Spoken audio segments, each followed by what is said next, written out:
58,000 American soldiers died for a lie. The Gulf of Tonkin attack never happened. The Pentagon knew. President Johnson knew. But they didn't tell Congress. And America went to war in Vietnam. Welcome to Classified Hidden Histories, where we uncover the secrets they never wanted you to know. I'm your host, and today we're diving into one of the most consequential lies in American history, how a fabricated attack launched a war that killed millions. The year is 1964.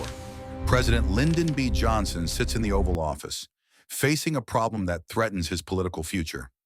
American military advisors have been in Vietnam for years, but the war against communist forces isn't going well. Johnson's military commanders are demanding permission to escalate American involvement with massive bombing campaigns and ground troops. But Johnson has a problem. It's an election year, and he's running against Barry Goldwater, a Republican who's portrayed as a dangerous warmonger. Johnson has positioned himself as the peace candidate, promising voters that he won't send American boys to fight an Asian war. Launching a major military operation in Vietnam would contradict everything he's told the American people. Johnson needs a compelling reason to escalate the war, something so dramatic that Congress and the public will demand military action. He needs an attack on American forces that will make intervention politically unavoidable.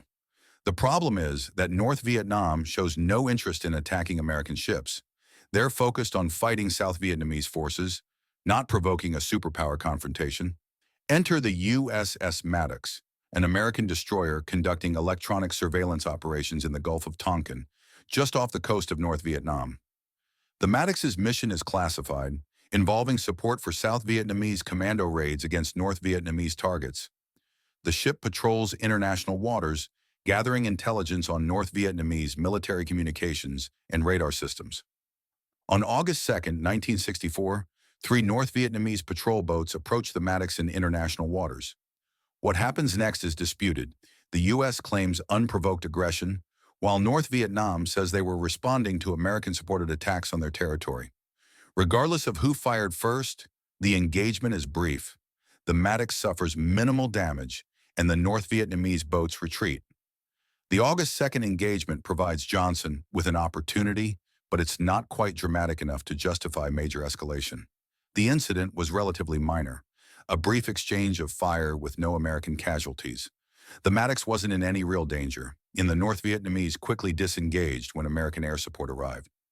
Johnson orders the Maddox to continue its patrols, this time accompanied by another destroyer, the USS Turner Joy. The president's instructions are clear: provoke another incident. American ships are to sail closer to North Vietnamese territory, conduct more aggressive surveillance, and support additional South Vietnamese commando raids. On the night of August 4, 1964, sailors on the Maddox report radar contacts that appear to be attacking North Vietnamese boats. The ship's sonar operator claims to hear torpedo sounds. Officers order defensive maneuvers and begin firing at radar targets. The Turner Joy joins the engagement, both ships shooting into darkness at enemies they can't see. For hours, the 2 American destroyers fire hundreds of shells at phantom targets. Sailors report seeing enemy boats that disappear when illuminated by searchlights. Radar operators track contacts that vanish and reappear randomly. The ships maneuver frantically, trying to avoid torpedoes that never arrive. As dawn breaks on August 5th, something becomes clear. There's no physical evidence of any attack. No enemy boats are found. No torpedo parts are recovered. No battle damage is visible on either American ship. The entire incident appears to have been the result of radar malfunction and panicked misinterpretation of sonar signals. Within hours of the supposed attack, Navy commanders begin expressing doubts about what actually happened.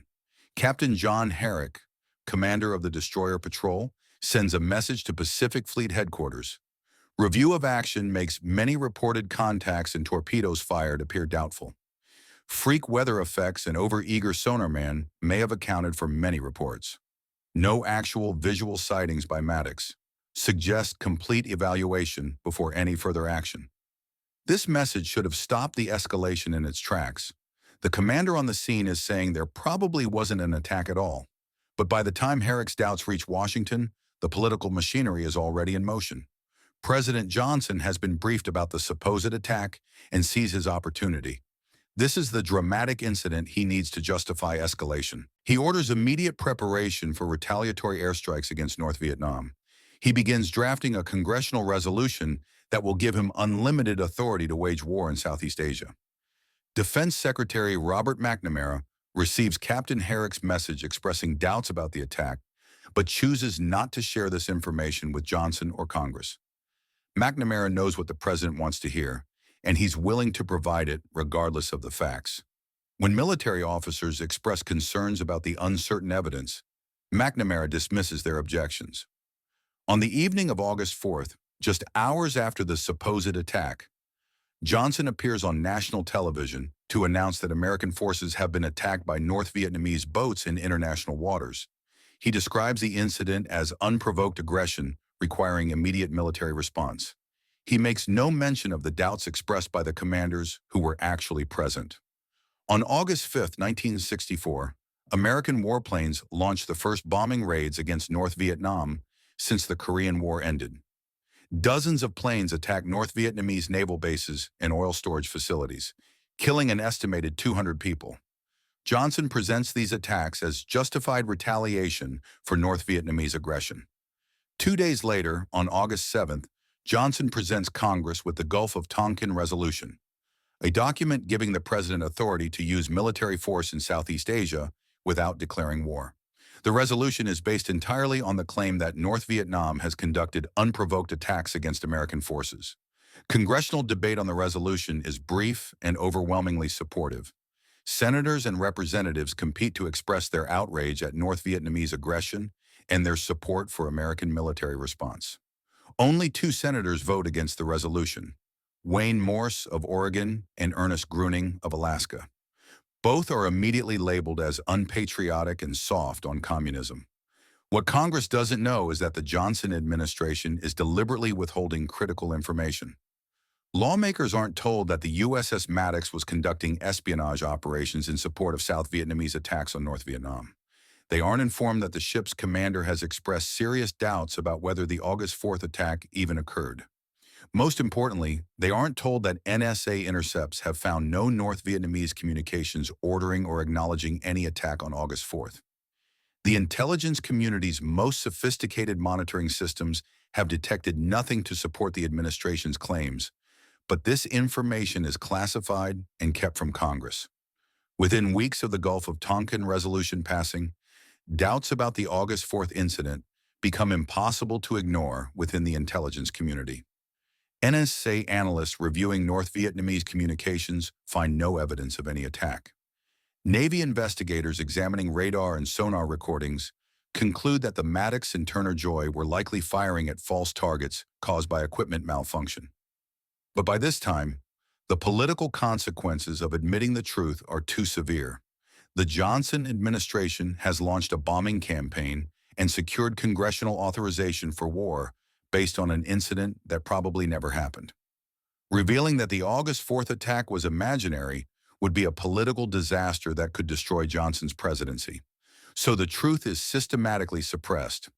Military officers who express doubts about the incident are transferred to other duties or pressured to remain silent. NSA analysts are ordered to classify their findings at the highest security levels. Congressional investigators are denied access to crucial intelligence reports and communications intercepts. The Gulf of Tonkin incident becomes the official justification for American escalation in Vietnam. Over the next decade, the U.S. deploys over 500,000 troops to Southeast Asia, drops more bombs than were used in all of World War II, and commits billions of dollars to a war that will ultimately prove unwinnable. By 1968, over 30,000 American soldiers have died in Vietnam, along with hundreds of thousands of Vietnamese civilians. The war has become deeply unpopular at home, sparking massive protests and dividing American society. But the Gulf of Tonkin Resolution remains the legal foundation for American military operations, and the truth about August 4th remains classified. The first cracks in the official story appear in 1971, when the Pentagon Papers are leaked to the media. These classified documents reveal that Johnson administration officials had serious doubts about the August 4th attack from the very beginning, but chose to proceed with escalation anyway. Defense Secretary Robert McNamara later admits in his memoirs that he's not sure the August 4th attack ever happened. He acknowledges that Captain Herrick's doubts should have prompted more careful investigation before launching military strikes and seeking congressional authorization for war. But the most damning evidence doesn't emerge until 2005, when the NSA declassifies documents from 1964, showing that their analysts concluded there was no attack on August 4th. The intelligence community knew almost immediately that the incident was probably imaginary, but this information was withheld from Congress, the media, and the American public. The declassified NSA documents reveal a systematic effort to suppress evidence contradicting the administration's narrative. Analysts who questioned the official story were pressured to revise their conclusions. Reports casting doubt on the attack were classified or destroyed. Intelligence officials who tried to inform policymakers of their doubts were ignored or sidelined. By the time the truth becomes public, the Vietnam War has been over for 3 decades. Over 58,000 American soldiers died in the conflict, along with an estimated 3 million Vietnamese, Laotian, and Cambodian civilians. The war cost hundreds of billions of dollars, destroyed Johnson's presidency, and divided American society for generations. The Gulf of Tonkin incident stands as one of the most consequential government deceptions in American history.